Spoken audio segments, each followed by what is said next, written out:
ఒక మంచానికి 4 కార్నర్స్ ఉంటే ఆ 4 కార్నర్స్ కి దూది పెట్టి ప్లాస్టర్లు కూడా వేస్తున్నారు. పిల్లోడు అటు వెళ్ళినప్పుడు కార్నర్ తగులుతుందంట. ఈ వార్డ్రోబ్స్ ఉంటాయి కదండి, వాటికి ఏవో క్లిప్స్ పెడుతున్నారు. అంటే ఎక్కడికక్కడ ఒకసారి వెళ్ళాడు అనుకోండి, తగిలింది అనుకోండి, వాడికి తగిలితే నొప్పి వస్తుంది.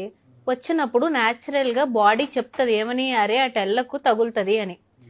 చల్లదనం వేడితనం ఎలా తెలుస్తుందండి? ఒకసారి కొంచెం వేడి స్పర్శ తెలిస్తే అమ్మో ఇది వేడి, నేను ముట్టుకోకూడదు అని తెలుస్తుంది. చిన్నప్పుడు ఏమీ కాల్పించుకోకుండా, ఏమీ పడిపోకుండా, ఏమీ తగిలించుకోకుండా, కనీసం 2 కుట్లు వేయించుకోకుండానే పెరిగిపోయాం మనం.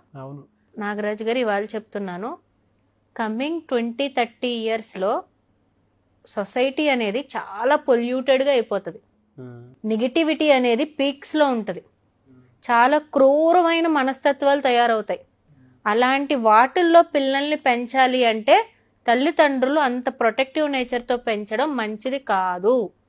ఎందుకు అంటే సమాజం అంతా అలా ఉన్నప్పుడు మనం కూడా ఆ గట్టిగా తయారయ్యి ఆ పెయిన్ని ఎవరైనా క్రియేట్ చేసిన పెయిన్ తట్టుకోగల స్థితిలో మనం ఉండాలి.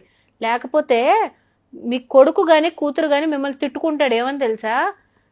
నా తోటి ఫ్రెండ్ చక్కగా అన్ని తిరిగి తను సమర్థించుకుంటున్నాడు, మా నాన్న నన్ను బయట ప్రపంచం చూడనివ్వకుండా ఇలా పెంచాడు, తగలేస్తాడు అంటాడు. అంతే, ఒకటే అంటాడండి ఒక మాట. ఎందుకు తేడా వస్తుంది వేరే వేరే పిల్లలకి అంటే తల్లిదండ్రులు పెట్టిన రూల్స్ రిస్ట్రిక్షన్స్ వల్ల వాళ్ళ మైండ్ లో ఒక బిలీఫ్ సిస్టమ్ అనేది ఫామ్ అయిపోతుంది.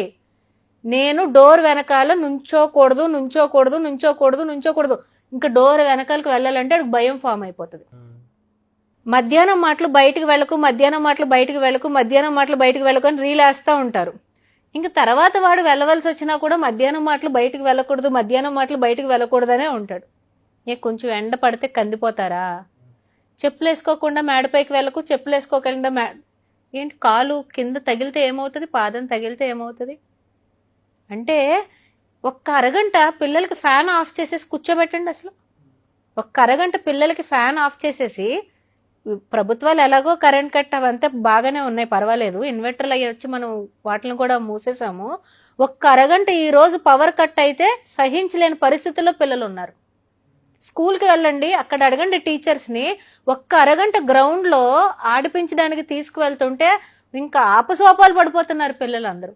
ఒకవేళ ఆడించాలన్న కోరిక టీచర్స్ కి మేనేజ్మెంట్ కి ఉన్న పిల్లలు ఆ ఎండ కానీ ఆ మట్టిలో కానీ డైజెస్ట్ చేసుకోలేకపోతున్నాడు. OCD no no I will get dirt, I'm so I will sit. అంటే ఎంత ఎవరు చేశారు ఈ సుకుమారం? ఎవరు తీసుకొచ్చారు? రేపొద్దున్న పొరపాటున ఆ తల్లి తండ్రి లేరండి, ఏ యాక్సిడెంట్లోనో పోయారో అనుకోండి, ఒక్కడే నిలబడాలి. నిలబడగలుగుతాడా ఇంత ప్యాంపరింగ్, ఇంత ఓవర్ ప్రొటెక్టివ్ నేచర్లో? ఆ బిలీఫ్ సిస్టమ్ మనం బ్రతుకుండగా పిల్లల్లో బిలీఫ్ సిస్టమ్ని భయస్థులుగాను సుకుమారులుగాను తయారు చేసేస్తే రేపొద్దున్న దురదృష్టవశాత్తు మనం లేకపోతే రేపొద్దున పిల్లోడు సొసైటీలో అడుగుపెట్టి బ్రతకగలడు. అసలు నా డౌట్. అలాంటి టైముల్లోనే షార్ట్ కట్స్కి, ఇన్స్టెంట్ మనీలకి అలవాటు పడిపోతారు. మీరు ఇంత కష్టపడి ఏదో ఒకటి సమకూరుస్తారు కదా, 1 ఎకరం పొలమో 4 సైట్లు అయ్యో కొంటారు కదా, మనకి ఇంకా సుకుమారం వచ్చేసింది కదా బాడీకి.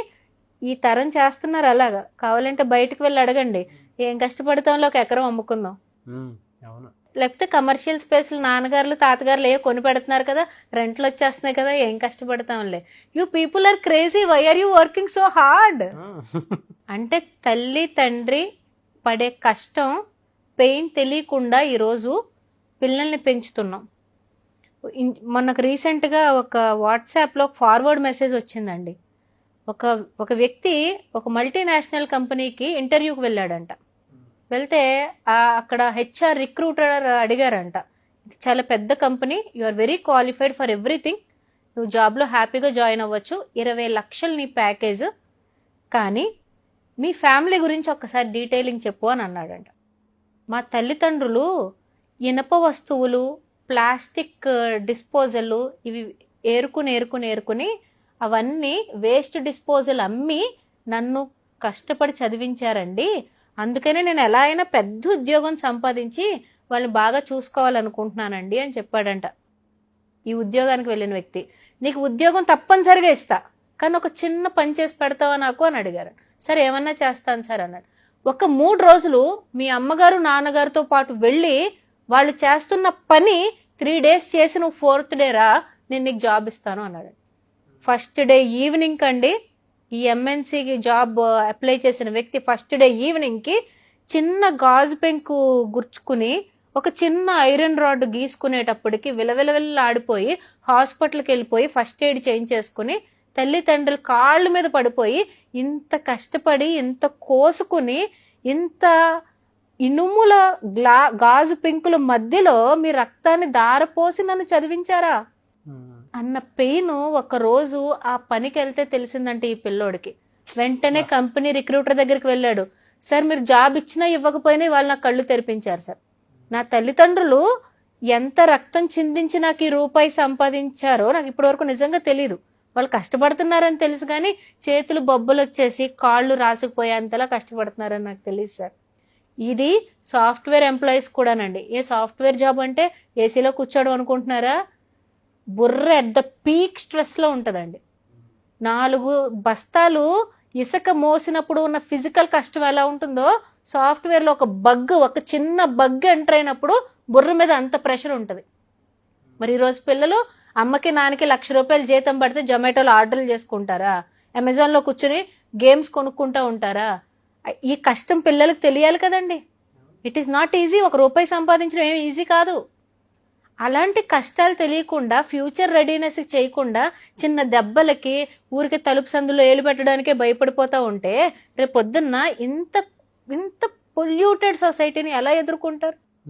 బిడ్డ ఎక్కడున్నా కూడా బురదలో ఉన్న తామర పువ్వులో ఉండాలని కోరుకోవాలి. వెళ్ళాలి, బురదలో పాడేయాలి, కానీ మన పిల్లోడు తామర పువ్వులా ఉండాలి. మన పిల్ల అలా వికసించాలి. అంతేగాని అసలు బురదలోకే ఎంటర్ అవ్వకు, ఫ్రెష్ వాటర్లో ఉండు, మినరల్ వాటర్ పోస్తాను, హిమాలయ వాటర్ తాగు అంటే where will they sustain? Future is not easy. Future is not at all easy. అమ్మేసుకుంటా తినేస్తానంటే అయిపోతుంది. 6 సంవత్సరాలు 5 సంవత్సరాలు మొత్తం అయిపోతుంది. తర్వాత దిస్. కానీ మీరు ఉన్నా లేకపోయినా మీ పిల్లల కాళ్ళ మీద నిలబడాలి అంటే teach them that life skills. పడు, లెగుస్తావు, దెబ్బ తగులుతుంది, నువ్వు నేర్చుకుంటావుగా, మళ్ళీ అటు వెళ్ళకూడదని చెప్పి. బ్యాడ్ ఫ్రెండ్షిప్లో చేస్తాడా? చెయ్యి. చేశాక అది చెప్పాలి, మనం ఆ లెసన్ చెప్పాలి. నేను ముందర ఎందుకు ఆపలేదో తెలుసా?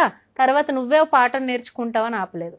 అలాంటి రోజు మీ పిల్లోడు మీ దగ్గరకు వచ్చి బాధపడి నన్ను క్షమించు నానా, నువ్వు అప్పుడు చెప్తే నేను వినలేదు నిజం అన్నప్పుడు పర్ఫెక్ట్ లైఫ్ లెసన్ వచ్చేసినట్టు. ఇలాంటివి ఏ హార్వర్డ్ యూనివర్సిటీలో ఆక్స్ఫోర్డ్లో నేర్పించరండి. అడుగు బయట పెట్టాలి, కష్టం పడాలి, ఒకసారి కింద పడాలి, పైకి లేవాలి, తప్పేంటో తెలుసుకోవాలి. థ్యాంక్ యూ అండి. Thank you so much doctor Ashlesha గారు.